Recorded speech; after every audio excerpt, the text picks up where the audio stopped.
Purihin natin ang Diyos. Purihin natin ang Diyos.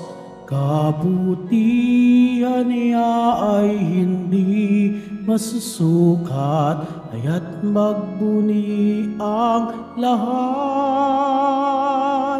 Pag-ibig niya ay wagas, pag-asa natin at lakas.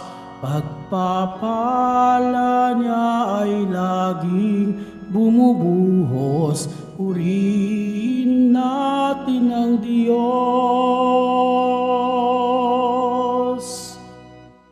Sa ngalan ng Ama at ng Anak at ng Espiritu Santo, Amen. sumainyo ang Panginoon. At sumayo rin. Mga kapatid, aminin natin ang ating mga kasalanan upang tayo'y maging marapat gumanap sa banal na pagdiriwang.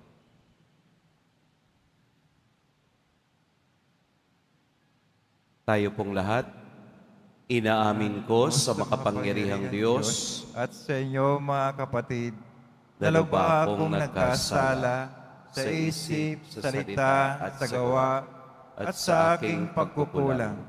Kaya sinasama ko sa mahal na Birheng Maria, sa lahat ng mga anghel at mga banal, at sa inyo mga kapatid na ako'y ipanalangin sa Panginoong ating Diyos. Kaawaan tayo ng makapangyarihang Diyos, patawarin tayo sa ating mga kasalanan, at patnubayan tayo sa buhay na walang hanggan. Amen. Panginoon, kaawaan mo kami.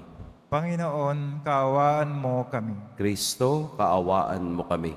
Kristo, kaawaan mo kami. Panginoon, kaawaan mo kami. Panginoon, kaawaan mo kami. Madalangin tayo. Ama naming makapangyarihan, itinataguyod mo si Santa Clara sa pagmamalasakit sa mga dukhat aba. Bilang tugon sa kaniyang pagdalangin, masundan nawa namin si Kristo sa abang pamumuhay na ikaw lamang ang inaasahan, upang kami paging dapating sumapit sa pagsasaloob ng iyong paghahari sa pamamagitan ni Hesukristo, kasama ng Espiritu Santo, magpa sa walang hanggan. Amen. Magsipo muna ang lahat. Pagbasa mula sa aklat ng Deuteronomio. Sinabi ni Moises sa mga tao, Bayang Israel, ito ang nais sa inyo ng Panginoon. Magkaroon kayo ng takot sa Kanya. Lumakad sa Kanyang mga daan. Ibigin Siya. Paglingkuran ng buong puso't kaluluwa. At sundin ang Kanyang kautusan at mga tuntunin. Ito naman ay sa ikabubuti rin ninyo. Isipin na lang ninyo na ang langit, ang daigdig at lahat ng narito ay sa Panginoon. Ngunit sa laki ng pag-ibig niya sa inyong mga ninuno, kayong lahi nila ay pinili niya sa gitna ng maraming bansa. Kaya nga, buksan ninyo ang inyong mga puso at alisin ninyo ang katigasan ng inyong mga ulo. Pagkat ang Panginoon ay Diyos ng mga Diyos, Panginoon ng mga Panginoon, makapangyarihan at kakilakilabot. Pantay-pantay ang tingin niya sa mga tao at hindi napasusuhol. Iginagawad niya ang katarungan sa mga ulila at mga balo. Nilulukuban niya ng pagmamahal ang mga taga-ibang bayan at binibigyan ng kanilang pangangailangan. Ibigin ninyo ang mga taga-ibang bayan, pagkat kayo may naging taga-ibang bayan sa Ehipto. Magkaroon kayo ng takot sa Panginoon. Paglingkuran ninyo siya Huwag kayong hihiwalay sa Kanya at ipahayag ninyo ang Kanyang pangalan. Siya lamang ang dapat ninyong pag-ukulan ng pagpupuri. Siya ang inyong Diyos, ang gumawa ng marami at kakilakilabot na mga bagay na inyong nasaksihan. 70 lamang ang inyong mga ninuno nang pumunta sila sa Ehipto. Ngunit ngayoy, marami na kayo, sindami ng bituin sa langit. Ang salita ng Diyos. Salamat sa Diyos. Purihin mo, Jerusalem, ang Panginoong butihin. Purihin mo, Jerusalem, ang Panginoon bitihin. Purihin mo, Jerusalem. Purihin ang Panginoon. Purihin mo ang iyong Diyos, kayong mga taga-Siyon. Yaong mga pintuan mo ay siya ang nag-iingat. Ang lahat ng iyong lingkod ay siya ang nagbabasbas. Purihin mo, Jerusalem, ang Panginoong butihin. Ginagawang matahimik yaong mga hangganan mo. Bibigyan kang kasiyahan sa kaloob niyang trigo. Kung siya ay nag-uutos, agad itong natutupad, dumarating sa daigdig na hindi na nagluluwat. Purihin mo, Jerusalem, ang Panginoong butihin. Kay Jacob niya'y binigay ang balita at pabilin. Ang tuntunit mga aral ibinigay sa Israel. Ang ganitong karapatan ay wala ang ibang bansa, pagkat hindi nila batid ang utos na itinakda. Purihin ang Panginoon. Purihin mo, Jerusalem, ang Panginoong butihin. Tumayo na po ang lahat.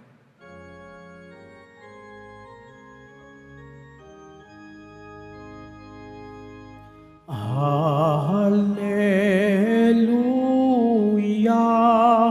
Hallelujah,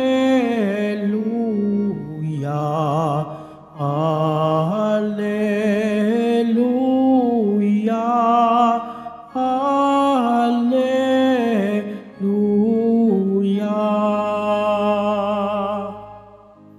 Tayo'y tinawag ng Diyos upang magningning na lubos sa aral ni Kristo Jesus. Hallelujah, Hallelujah, Hallelujah, Hallelujah.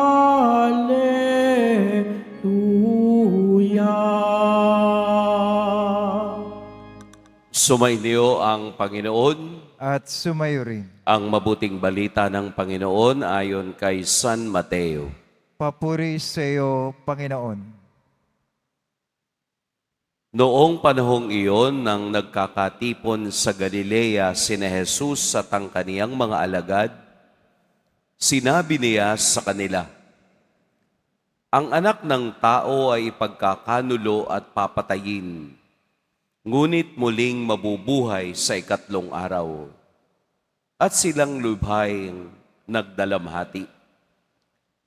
Pagdating nila sa Capernaum, lumapit kay Pedro ang mga maniningil ng buwis para sa templo. Tinanong siya, "Nagbabayad ba ng buwis para sa templo ang inyong guro?" "Opo," sagot ni Pedro. At nang dumating siya sa bahay, tinanong na siya agad ni Jesus, "Ano ba ang palagay mo, Simon? Kanino sumisingil ng bayad sa lisensya o buwis ang mga hari sa lupa? Sa mga mamamayan ba o sa mga dayuhan?" "Sa mga dayuhan po," tugon niya. Sinabi ni Jesus, "Kung gayon, hindi pinagbabayad ang mga mamamayan. Gayunman, para wala silang masabi sa atin, pumaroon ka sa lawa at ihagis mo ang kawil. Kunin mo ang unang isdang mahuhuli. Ibuka mo ang bibig nito at may makikita kang isang salaping pilak. Kunin mo ito at ibayad sa buwis nating dalawa. Mga kapatid, ang mabuting balita ng Panginoon. Pinupuri ka namin, Panginoong Jesucristo. Magsiyo po muna ang lahat. Magandang umaga po sa lahat. Ang Ebanghelyo ay nahahati sa dalawang bahagi. Ang unang bahagi ay ang pangalawang pagkakataong mayroong passion prediction. Yun bang mangyayari kay Jesus kapag siya'y nakarating na ng Jerusalem? Ang unang pagsasabi niya na ang anak ng tao ay pagkakanulo at papatayin, ngunit muling mabubuhay sa ikatlong araw ay noong sila ay nasa bundok ng Caesarea Philippi. Yun ang unang pagkakataon at ito naman nang sila'y pauwi na at nandoon na sa Galilea, muli na namang sinabi ni Jesus ang mangyayari sa kanya. Siguro dahil inihahanda niya ang kaisipan ng mga alagad kung bakit kailangan nila nitong malaman habang sila ay papalapit na naglalakbay patungo sa Jerusalem. Na kung titingnan natin ang kabuuan ng kanilang paglalakbay, hindi lamang ito geographic journey. Hindi lamang mula sa Galilea, patungo sa Ilog Jordan, patungo sa Capernaum, patungo kung saang bayan. Kung hindi bawat bayang kanilang nilalakbayan, may itinuturo si Jesus tungkol sa kaniyang misyon. Kung hindi ito geographic location, ano ito? Ito ngayon yung personal journey. Ito yung spiritual journey na dapat maunawaan ng mga alagad na ang kanilang pupuntahan sa Jerusalem ay hindi yung kaniyang pagiging hari, kung hindi ang kaniyang pagiging tagapagligtas na mangyayari at matutupad sa bayang Israel. Ang ikalawang bahagi ay tungkol sa pagbabayad ng buwis. Kung titingnan natin, ang lahat po ng mga lalaking Israelita o mga Hudyo ay obliged na magbayad ng buwis kada taon. Ito ay upang ang kanilang templo ay manatiling malinis, manatiling maayos, in short, para sa maintenance ng kanilang templo. Lahat ng mga lalaking Hudyo ay obligato o required. Magkano ba ang kanilang ibinibigay? Nabanggit dito sa Ebanghelyo, isang salaping pilak. Gaano ba kalaki ang isang salaping pilak? Sa Griego, sa kanilang pera, ito ay tinatawag na drachma. Pero sa mga Hudyo, ito ay tinatawag na ang pera nila ay shekel. Kaya nga si Judas ay tumanggap ng 30 salaping pilak. Kung inyong matatandaan, no? Kaya ang perang ibinabayad nila sa tax o sa buwis ay nagkakahalaga ng 2 araw na kanilang pagtatrabaho. Kaya malaki yung isang salaping pilak, parang 1.5 shekel ang katumbas nito sa pera ng mga Hudyo. Kasi ipapalit nila yun eh. Mula sa drachma, ipapalit nila ng shekel, doon mismo sa loob ng templo. Doon maraming nagpapalit ng pera. Bakit ito ang sitwasyon na magandang tingnan kung ano ang sinabi ni Jesus. Sino ba ang dapat magbayad ng buwis? Ang dayuhan ba o ang mamamayan? Yun ang tanong ni Jesus kay Pedro. Anong sagot ni Pedro? Dayuhan, foreigner ang dapat magbayad ng buwis. Kaya nga, sabi ni Jesus, walang magsasabi sa atin kung papaano ito mangyayari. Kung dayuhan ang dapat magbayad ng buwis, hindi dapat magbayad ang kaniyang mamamayan. Let us put this in this way. Noon kasi, ang mga anak ng hari ay hindi kasama sa pagbabayad ng buwis. Kumbaga, exempted ka kung ikaw ay anak ng hari. Ano ang gustong sabihin ni Jesus? Kung ang may-ari ng templo ay ang Diyos Ama, ako bilang anak ay hindi dapat magbayad. Exempted dapat sa pagbabayad ng buwis dahil ang buwis na binabayad natin ay para sa upkeep o kalinisan ng templo. Ama ko yung may-ari ng templo at ako ang anak, dapat exempted ako. Nakukuha niyo ba yung paghahambing na ginawa ni Jesus? Pero dahil si Jesus ay Hudyo na masunurin sa batas, inutusan niya si Pedro. Dahil si Pedro din bilang Hudyo ay kailangang magbayad ng buwis. Kaya inutusan siyang mamingwit ka ng isda doon sa lawa. At ang una mong mawibingwit na isda, sa loob noon, may isang pirasong pilak at ibayad mo bilang kabayaran ng buwis nating dalawa. Siguro sa kamalayan ni Pedro, exciting ito.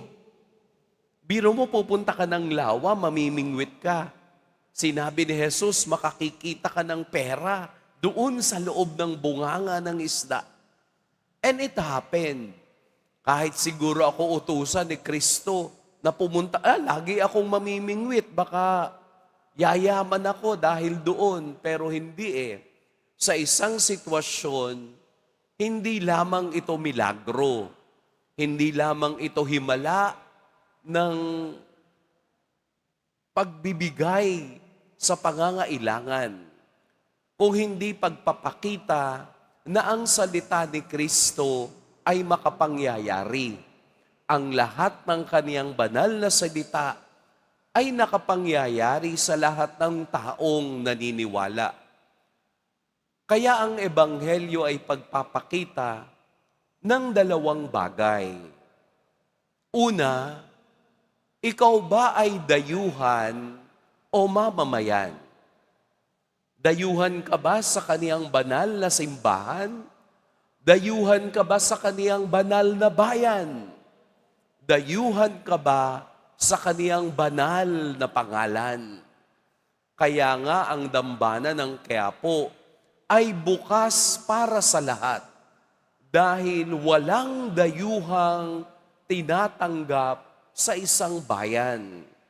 Lahat ng taong dumudulog sa poong Jesus Nazareno ay mamamayan, lahat ay kabahagi, lahat ay kasapi, lahat ay kaisa, dahil itong bayang itinalaga ng Diyos ay bayang kaniyang niyayakap kung saan ka mang nanggaling na bayan. Kaya po walang foreigner sa atin, wala pong stranger sa atin. Lahat tayong dumadalaw bumibisita sa dambanang ito ay mamamayan ng Diyos. Ang ikalawang bahagi ay yung ating obligasyon, hindi lamang para magbayad ng tax, kung hindi obligasyon bilang Kristiyanong ibahagi kung ano yung meron ako. Dahil hindi naman ako foreigner at ako'y mamamayan ng kaniyang simbahan, meron akong personal obligation na magbigay, personal obligation na magbahagi. Tayo nga lamang yung simbahan na ang pagbibigay ay dapat nanggagaling sa iyong pagkukusa at kung ano ang laman ng iyong kalooban. Tayo nga lang yung simbahan na kahit gumamit ka ng electric fan, na kahit magbukas ka ng ilaw, wala namang sinasabing magbayad ka. Maupo ka sa malinis na upuan, pumasok ka sa malinis na simbahan, kahit nga mag-iwan ka ng kalat dyan Hindi ba? Ikaw na nga yung nagdumi, ikaw pa yung tinatanggap sa kaniyang tahanan. Anong ibig sabihin nun? Na bilang Kristiyano, meron tayong obligasyon. Ang obligasyong ang manggagaling sa puso ko at kaalwan ng aking buhay ay ibinabahagi ko sa templo o dambana ng Diyos upang ito'y magpatuloy. Baka magulat na lang kayo, baka sa isang araw na pagpasok ninyo, wala na tayong ilaw, wala na tayong kuryente. Baka sa susunod na pagpasok ninyo, wala na ring mikropono, wala na kayong maririnig. Mahihirapan na yung paring magsisigaw. Gagamit na lang kami ng trompa. Kaya lang yung trompa, walang baterya. Magulat na lang kayo, baka isang araw, napakadumi na ng dambana ng ating Poong Jesus Nazareno. Wala nang naglilinis. Bakit? Kasi ayaw mong magbigay. Ayaw mong magbahagi. Ang gusto mo lang, ikaw ang makikinabang. Ang gusto mo lang, kumakabig ka ng biyaya ng Diyos, pero ikaw hindi nagbabahagi. Hindi naman po sa pari napupunta kung ano man ang ating ibinibigay sa simbahan. Napupunta yun sa kaginhawahan nating lahat. Nagpapatuloy na may ilaw, may pambayad tayo sa Meralco. Hindi naman nadadaan sa dasal ang Meralco. Pwede ba, Meralco, wag nyo kaming singilin. Kawawa naman yung nagsisimba. Hindi.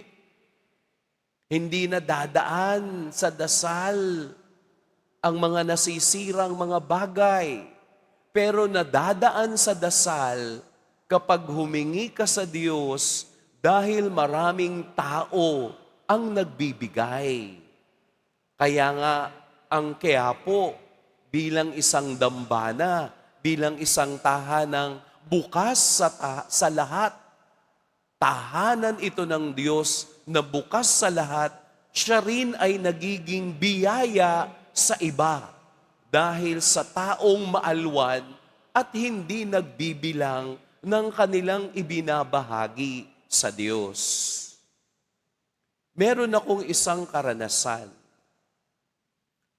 Mayroong isang pari sa isang simbahan sa malayong lugar. Kilala ko yung pari, alam ko yung simbahan. Isang linggo na magmimisa sila, pumasok sila sa simbahang napakadilim. Walang ilaw. Sabi ng mga tao, bakit po walang ilaw? Naputulan po ng kuryente. Dahil wala namang gustong magbigay. Ang gusto lang ng mga tao, tumanggap at maging komportable sa kanilang pagsisimba. Alam niyo yung ginagawa ng pare pagkatapos magmisa? Nagpapasada ng jeep. Nagpapasada ng jeep sa buong bayan para makakolekta lamang ng pambayad sa susunod na buwan. Bakit ganun ang mindset ng tao? Para silang foreigner, para silang dayuhan sa sarili nilang simbahan, na dapat tayong lahat bilang bahagi ng simbahan ay nakikiisa rin upang ito'y patuloy na mabuhay.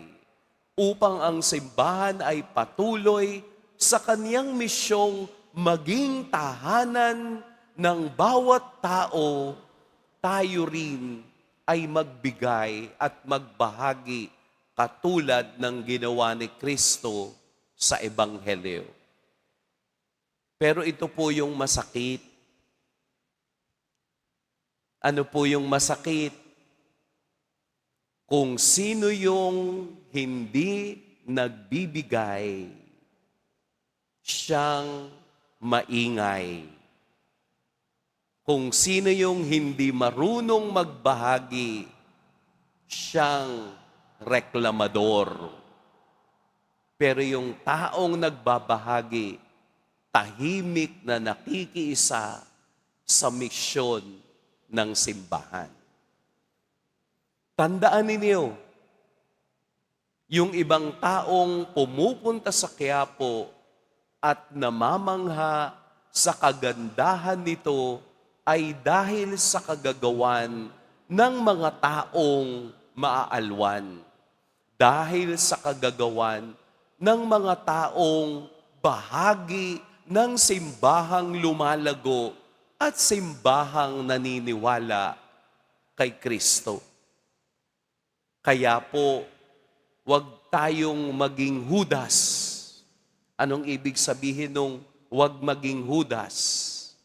Si Judas kasi palaging nakatingin dun sa perang makukuha, hindi doon sa perang may magagawa para sa kabutihan ng iba. Dahil sa katunayan, kahit si Kristo ay maliwanag na itinuturo sa mga alagad, siya man walang hawak na pera. Nakakita ba kayo sa Ebanghelyo na si Kristo ay nagbilang? Hindi. Palagi siyang nakatuon at nakasandal sa probidensya ng Diyos at sa magagawa ng pananampalataya ng tao.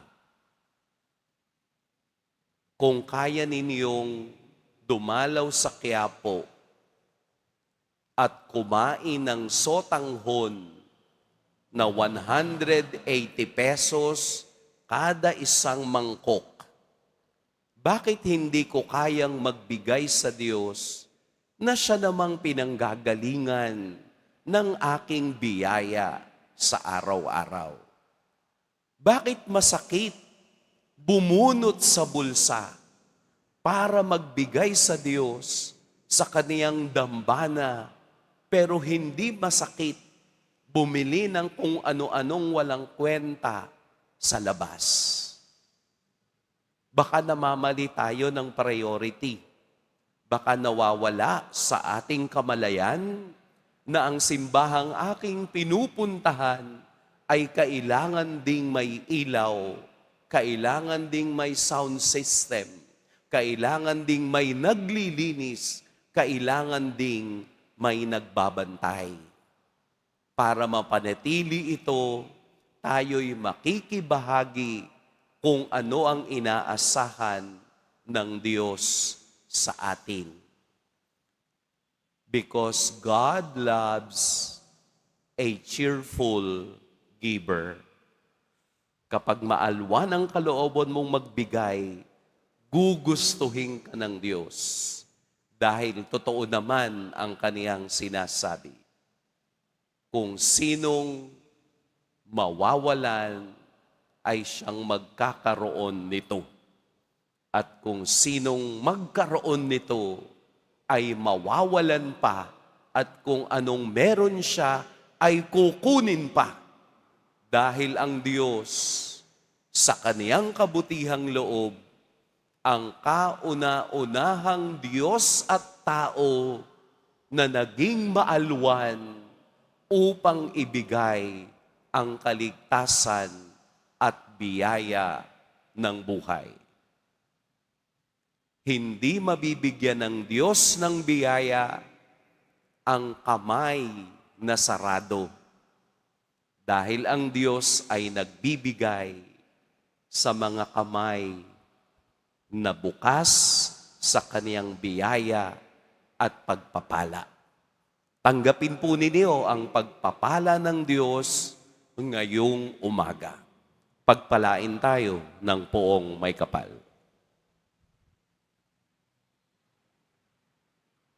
Tumayo na po ang lahat. Minamahal kong mga kapatid, sa ating kahinaan at pangangailangan, dumulog tayo sa Diyos na ating dapat sundin at paglingkuran, sapagkat Siya ang pinagmumula ng lahat ng kapangyarihan sa sandaigdigan.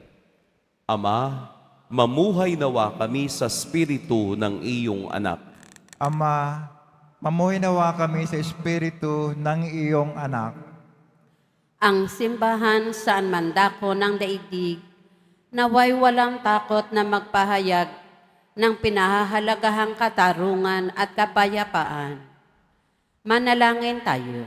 Ama, mamuhay nawa kami sa Espiritu ng iyong anak.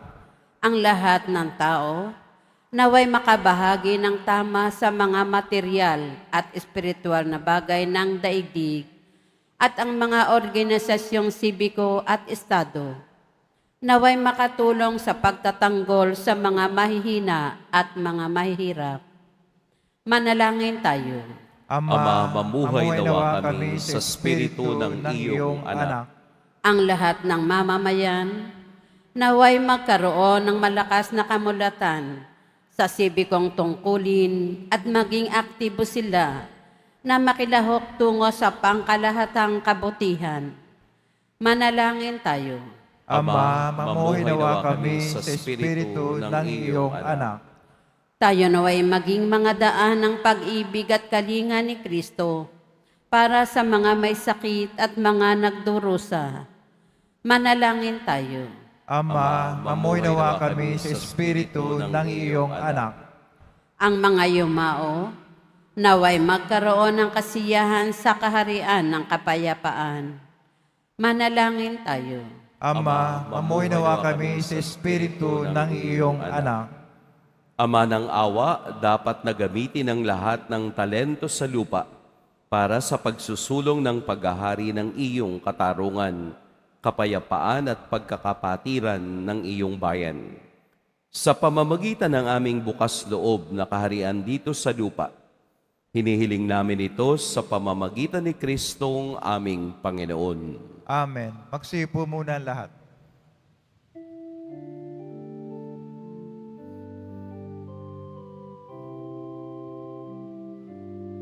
Tanggapin ninyo, O Diyos naming Ama, nakayanan namin alay sa inyo. Galing din po sa inyo mga biyaya na ito, tinapay at alak mula sa aming ani. Inyo po nawa itong ikaligaya. Kung mamarapatin po sila'y inyong gawing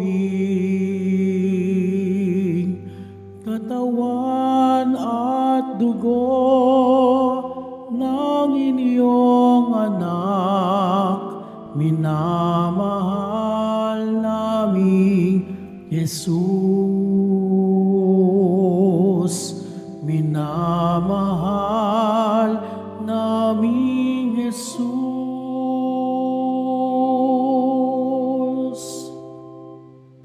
po ang lahat. Manalangin kayo mga kapatid upang ang paghahain natin ay kalugdan ng Diyos amang makapangyarihan. Tanggapin nawa ng Panginoon itong paghahain sa iyong mga kamay, sa kapurihan at karangalan, sa ating kapakinabangan at sa buong sambayanang banal. Ama naming lumikha, makapakinabang nawa kami sa idinulot na bunga ng aming paghahain, upang katulad ng huwaran naming sa Santa Clara, kami dinadalisay nito sa dating pamumuhay, ay umuunlad nawa sa pagkamit ng buhay mong bigay.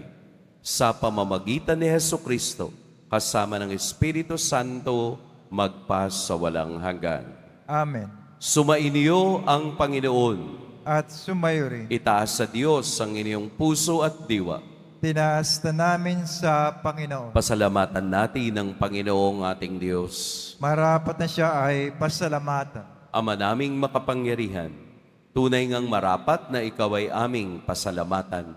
Ngayong ikinagagalak naming may mga banal na tao na nagtalaga ng sarili sa anak mong si Hesukristo upang ipamalas nila ang paghahari mo at maakit ang kapwa na manalig sa iyo. Ngayon sa amin ibinigay ng iyong anak na minamahal ang kabanalang iyong taglay at hangad mong kamtin ng tanan.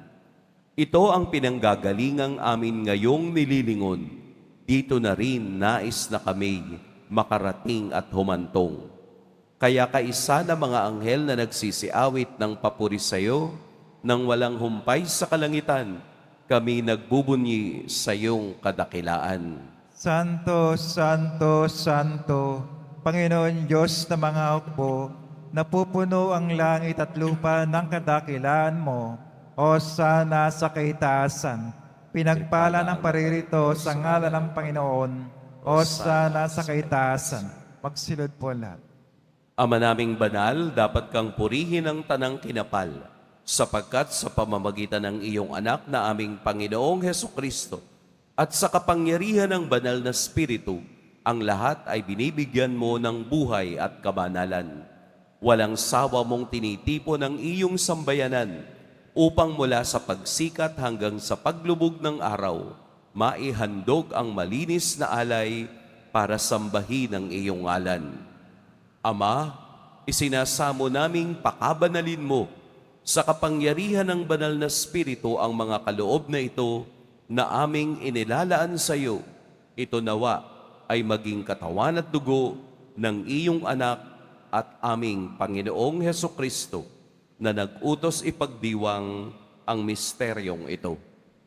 Noong gabing ipagkanulo siya, hinawakan niya ang tinapay, pinasalamatan kaniya, pinaghati-hati niya iyon, iniabot sa kaniyang mga alagad at sinabi, "Tanggapin ninyong lahat ito at kanin. Ito ang aking katawan na ihahandog para sa inyo."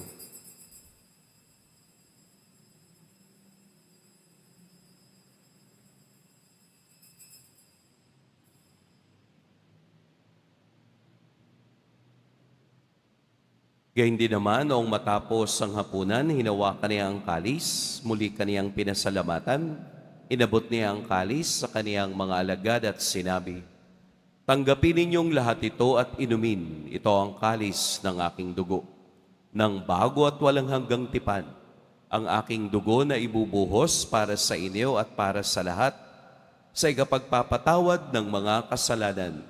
Gawin ninyo ito sa pag-alala sa akin."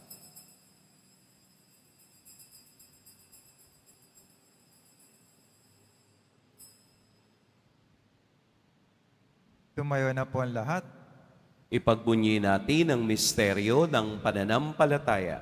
Kristo'y namatay, si Kristo'y nabuhay, si Kristo'y babalik sa wakas ng panahon. Ama, ginugunita namin ang pagkamatay ng iyong anak na sa amin nagligtas. Gayon din ang kaniyang muling pagkabuhay at pag-akyat sa kalangitan. Samantalang ang kaniyang pagbabalik ay pinananabikan. Kaya bilang pasasalamat ngayong aming inaalay sa iyo ang buhay at banal na paghahaing ito. Tunghayad mo ang handog na ito ng iyong simbahan Masdan mo ang iyong anak na nag-alay ng kaniyang buhay upang kami ay ipagkasundo sa iyo. Loobin mong kaming magsasalo-salo sa kanyang katawan at dugo ay mapuspos ng Espiritu Santo at maging isang katawan at isang diwa kay Kristo.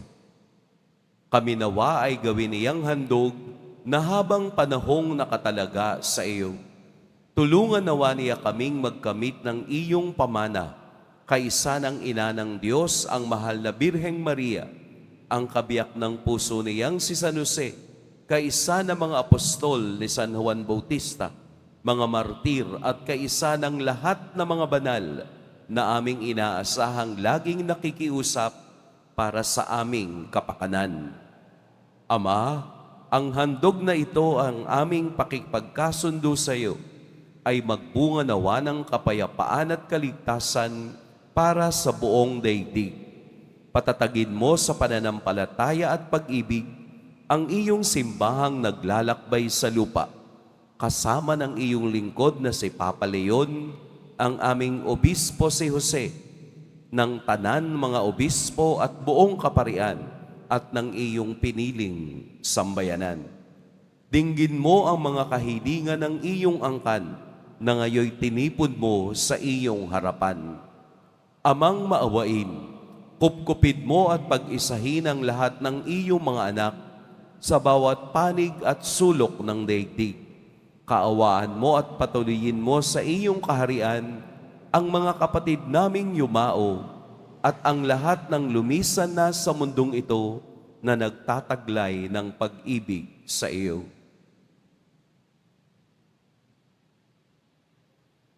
Kami ay umaasang makararating sa iyong piling at sama-samang magtatamasa ng iyong kaningningang walang maliw sapagkat aming masisilayan ang iyong kagandahan. Sa pamamagitan ng aming Panginoong Hesukristo na siyang pinagdaraanan ng bawat kaloob mo sa aming kabutihan. Sa pamamagitan ni Kristo, kasama niya at sa Kanya, ang lahat ng parangal at papuri sa iyo, Diyos Amang makapangyarihan, kasama ng Espiritu Santo, magpa sa walang hanggan. Amen. Sa tagubili ng nakagagaling na utos at sa turo ni Jesus na Panginoon natin at Diyos, ipahayag natin ng lakas loob. Ama namin, sumasalangit ka. Sambahin ang ngalan mo, mapasa amin ang kaharian mo, sundin ang loob mo dito sa lupa para nang sa langit. Bigyan mo kami ngayon ng aming kakanin sa araw-araw at patawarin kami sa aming mga sala para nang pakapatawad namin sa nagkakasala sa amin. At huwag mo kaming pahintulot sa tukso at tadya mo kami sa lahat ng masama. Hinihiling namin kami iadya sa lahat ng masama. Pagkalooban ng kapayapaan araw-araw, iligtas sa kasalanan at ilayo sa lahat ng kapahamakan. Samantalang aming pinananabikan ang dakilang araw ng pagpapahayag ng tagapagligtas naming si Hesukristo. Sapagkat iyo ang kaharian at ang kapangyarihan at ang kapurihan magpakailanman. Amen. Panginoong Hesukristo, sinabi mo sa iyong mga apostol, kapayapaan ang iniiwan ko sa inyo, ang aking kapayapaan ang ibinibigay ko sa inyo. Tunghayan mo ang aming pananampalataya at huwag ang aming pagkakasala. Pagkalooban mo kami ng kapayapaan at pagkakaisa ayon sa iyong kalooban, kasama ng Espiritu Santo, magpa sa walang hanggan. Amen. Ang kapayapaan ng Panginoon naway laging sumainyong lahat. At sumayo rin. Magbigayan kayo ng kapayapaan sa isa't isa. Kordero ng Diyos, nagalis na mga kasalanan ng sanlibutan, maawa ka sa amin. Kordero ng Diyos, na nagalis na mga kasalanan ng sanlibutan, maawa ka sa amin. Kordero ng Diyos, na nagalis na mga kasalanan ng sanlibutan, ipagkalabas sa amin ang kapayapaan. Magsilod po ang lahat. Ito ang kordero ng Diyos, ito ang nag-aalis ng kasalanan ng sanlibutan. Mapalad ang mga inaaniyayahan sa kaniyang piging. Panginoon, hindi ako karapat-dapat na magpatuloy sa iyo, ngunit sa isang salita mo lamang ay gagaling na ako.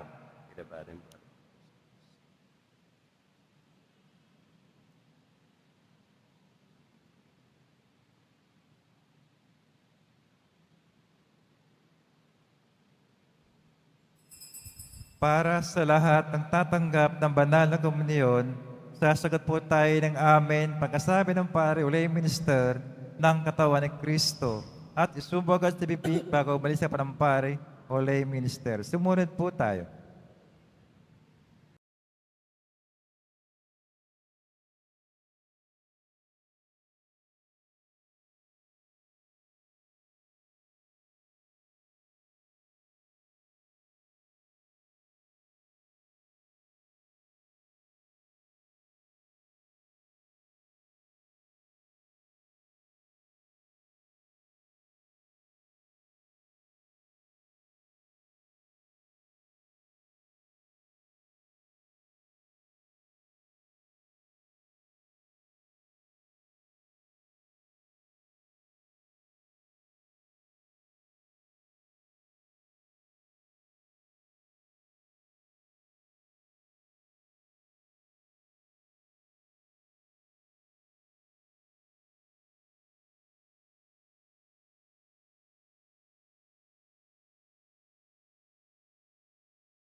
Ama naming mapagmahal, pakundangan sa katawat dugo na aming tinanggap, huwag mong ipahintulot na kami sa kasamaan masadlak.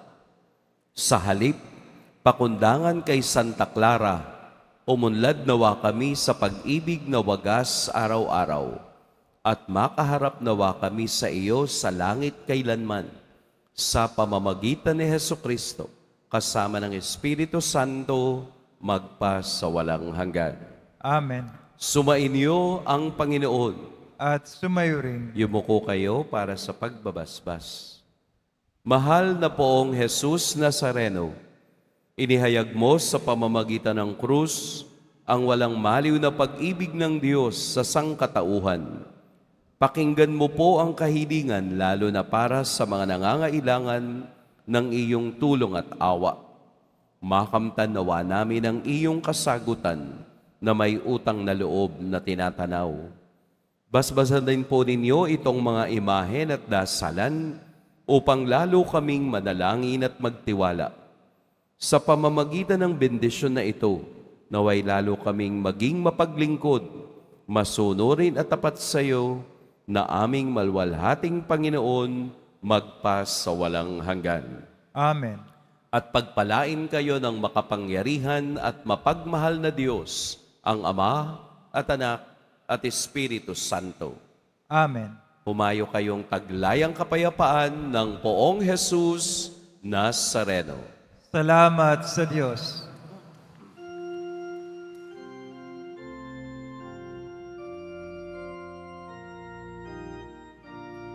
Nuestro Padre Jesus Nazareno, sinasamba ka namin,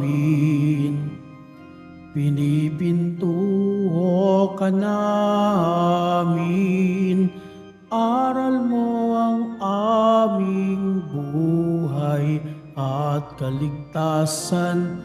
Nuestro Padre Jesus Nazareno, iligtas mo kami sa kasalanan. Ang krus mong kinamatayan ay sagisag ng aming kaligtasan. Nuestro Padre Jesus Nazareno, dinarangal ka namin.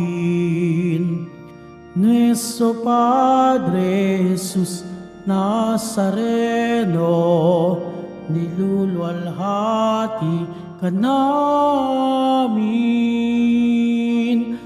Nuestro Padre Jesus Nazareno, dinarangal ka namin.